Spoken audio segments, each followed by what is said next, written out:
పదే పదే కేటీఆర్ కొన్ని కామెంట్స్ చేస్తూ ఉండే ఈ మధ్య పార్లమెంట్ సమీక్షా సమావేశంలో. సో ప్రజలు అనుకుంటా ఉన్నారు కేసీఆర్ గారిని ఎందుకు కూడా కొట్టినాం, కేసీఆర్ చేతిలో అధికారం ఉంటే అయిపోతుండే కదా అన్న ఆలోచన ఈ 2 నెలల కాలంలోనే ప్రజలు వచ్చినారా? ఆ కామెంట్స్ చేస్తారు నిజంగా ప్రజలు కేసీఆర్ ఉంటే అయిపోతుండే అన్న తరహాలో ఆలోచిస్తా ఉన్నారా? వీళ్ళు థాట్ పోలీసింగ్ చేస్తున్నారు. ప్రజలకు అట్లా అనిపించి వాళ్ళు అనుకుంటారు పాపం. వాళ్ళకు వాళ్ళు అల్ప సంతోషులు, వాళ్ళు అట్లా అనుకుంటారు. ప్రజలు అట్లా ఏం లేరు. ప్రజలకు అట్లా అటువంటి భావన అయితే ఏం జనం లోపల లేదు. వాళ్ళు అట్లా అనుకుని ఒక వాతావరణంని మేము క్రియేట్ చేస్తున్నాం అని చెప్పని ఒక ప్రయత్నం. ఇవన్నీ ఏంటంటే వాళ్ళు ఎంబడున్న ఎమ్మెల్యేలు అటు ఇటు పోకుండా ఉండేటందుకు చూసుకునే ప్రయత్నాల భాగం కూడా అది. ఇప్పుడు వీళ్ళు గట్టిగా లేకపోతే పుసుకున్న బీజేపీలోకి పోతారా, కాంగ్రెస్ లోకి పోతారా అనే లెక్క ఉన్నది. వాళ్ళందరూ కూడా చాలా మంది. ఇప్పుడు నిన్న ఒక ఎంపీఏ వెళ్ళిపోయా, పెద్దపల్లి ఎంపీ వెళ్ళిపోయా. మొన్న తాటికొండ రాజయ్య వరంగల్ నుంచి ఆయన వెళ్ళిపోయా. అది చిన్నగా స్టార్ట్ అయింది. యాడ ఫ్లడ్ గేట్స్ ఓపెన్ అయితే ఎక్కడ పోతారో అదే కాపాడుకుంటే అందుకనే 6 నెలల మళ్ళీ మాదే వస్తుంది, 3 నెలల మాదే వస్తుంది, మేమే అన్నట్టుగా ఉన్నారు కదా. అవన్నీ నడువై అయిపోయింది. వాళ్ళ పప్పులు ఇప్పుడు ఉడికే పరిస్థితి లేదు. అట్లేమైనా చేస్తే కూడా గ్రామాలలో జనం కూడా ఊరుకునే పరిస్థితి లేదు, యువకులు కూడా ఊరుకునే పరిస్థితి లేదు. వాళ్ళకి క్లియర్ గా ఒక మ్యాండేట్ ఒక పొలిటికల్ పార్టీకి ఇచ్చింది. వాళ్ళు ఫెయిల్ అయిన నాడు డిఫరెంట్ ఉంటుంది, అంతే తప్ప వీళ్ళు ఏంటంటే వాళ్ళు కాపాడుకుంటారు. ఎట్లయితే కేసీఆర్ ఎమ్మెల్యేలు అప్పుడు కాంగ్రెస్ గుంజుకుంటున్నది అనగానే ఢిల్లీలో నిరాహార దీక్ష ఎట్లయితే చేసిండో, అంటే వాళ్ళ క్యాడర్ని కాపాడుకునే ప్రయత్నంలో ఎమ్మెల్యేలను కాపాడుకునే ప్రయత్నం చేసిండో ఇప్పుడు కూడా అదే ప్రయత్నం చేస్తున్నారు వాళ్ళు. అంత లేదు, వాళ్ళకి అంత లేదు. లేకపోతే ఎట్లా ఇంత ఘోరంగా ఓడిపోయింది కదా తెలంగాణ మొత్తంలో. సో అట్లా ఏం లేదు. వాళ్ళు ఒక వాతావరణాన్ని అట్లా తీసుకొచ్చే ప్రయత్నం చేస్తున్నారు తప్ప దాంట్లో ఏం ఐ డోంట్ థింక్. సో ఏదేమైనప్పటికీ కేటీఆర్ పదే అంటాడు పులి బయటికి రాబోతుంది అని చెప్పిండు. నిన్న పులి తెలంగాణ భవన్కి వచ్చింది.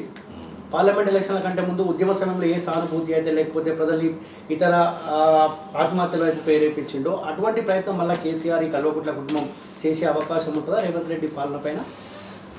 చేస్తారు. ఇక కేసీఆర్ ను ఇక పులి అంటే అంతకన్నా దౌర్భాగ్యం ఇంకోటి ఏముండదు. ఈ మెడకు బండ కట్టుకొని బాయిల పడతా ఇక సాగు తప్ప మనకు శరణ్యం లేదు, ఇటువంటి మాటలు మాట్లాడాడు. ఇక పులి అంటే ఇంకా అవన్నీ అంటే వినడందుకు ఏదో పోస్టర్ల ఫ్లెక్సీల మీద పులి బొమ్మలు పెట్టుకొని పులి అనే కానీ పులులు కారు. కేసీఆర్ ఎన్నాడు పులి కాలే. ఊకి అందులో కూర్చొని 6 నెలలు ఫామ్ హౌస్, 3 నెలలు ఇక్కడ ఇంట్లో కూర్చొని 1 నెల 2 నెలలు బయట తిరిగే కథనే కానీ ఈ పులులు గిలుల భాషలు ఇవన్నీ ఫాల్తూ పిచ్చి మాటలు అవన్నీ కానీ వాటితో ఏం అయ్యేది లేదు, ఆయనతో ఏమీ అయ్యేది లేదు, ఏం సచ్చేది లేదు. ఒక సింపతి తీసుకొచ్చేటువంటి ప్రయత్నం మాత్రం చేసిండు. ఆయన కింద పడి బాత్రూంలో నడుమిరిగింది అని చెప్పి. ఇక మరి ఆయన ఎట్లా పడ్డాడో ఏందో మనకైతే తెలియదు. ఆ రోజు ఎన్ని పెగ్గులు తాగిండో మరి ఏం చేసిండో మనకు తెలియదు. ఆయనకు అలవాటు కూడా ఉన్నది బాగా గట్టిగా కాబట్టి సరే పడ్డాడు, మంచిగానే అయితే అయిండు, బయటకు వచ్చిండు ఓకే. కానీ పులి అయితే తలవారు పట్టుకొని వచ్చి రోడ్ల మీద తిరుగుతారా ఇప్పుడు ఆయన? అట్లా ఉందా? అంత లేదు. ఎందుకంటే మూవ్మెంట్ అట్లా ఉండే కాబట్టి తెలంగాణ కావాలనే ఆకాంక్ష జనం లోపల బాగా గట్టిగా ఉండే, సమస్యలు ఇక్కడ ఉన్నాయి కాబట్టి ఆ సమస్యల గురించి మాట్లాడుతున్నాడు కాబట్టి అతనికి ఆ ఇమేజ్ వచ్చింది. అంతే తప్ప అట్లా చాలా మంది తిరిగిరు. చాలా మంది సాహిత్య గద్దర సొంటలు కావచ్చు, చాలా మంది తిరిగిరు కదా, విమలక్క సొంటలు కావచ్చు, మా హోటల్ కావచ్చు, చాలా మంది తిరిగినాం. అందరికి అట్లనే ఆ సమస్యల పట్ల జనంతో ఐడెంటిఫై ఉన్న వాళ్ళందరికీ ఆ నేమ్ వచ్చింది. దాంట్లో దాన్ని రాజకీయంగా ఓటు రూపకంగా మార్చుకున్నారు కదా.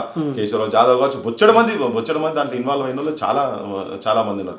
ఈయన పెద్ద ఇట్లా రాగానే ఇప్పుడు వాళ్ళు చేసేది ఏంటిది? ఎమ్మెల్యేలను అట్లకెళ్ళి ఇళ్ళకెళ్ళి కాంగ్రెస్ వాళ్ళ ఎమ్మెల్యేలను కొనాలనే ప్రయత్నం. అదే పెద్ద పులి. ఇప్పుడు ఆయన పులి చేసే పని ఏంటంటే అందులోకెళ్ళి బేరం ఆడి ఇలా కొనుక్కోవాలని. అంత లేదు. ఒళ్ళు వలుగుతుంది. జనం కూడా అట్లనే ఉన్నారు.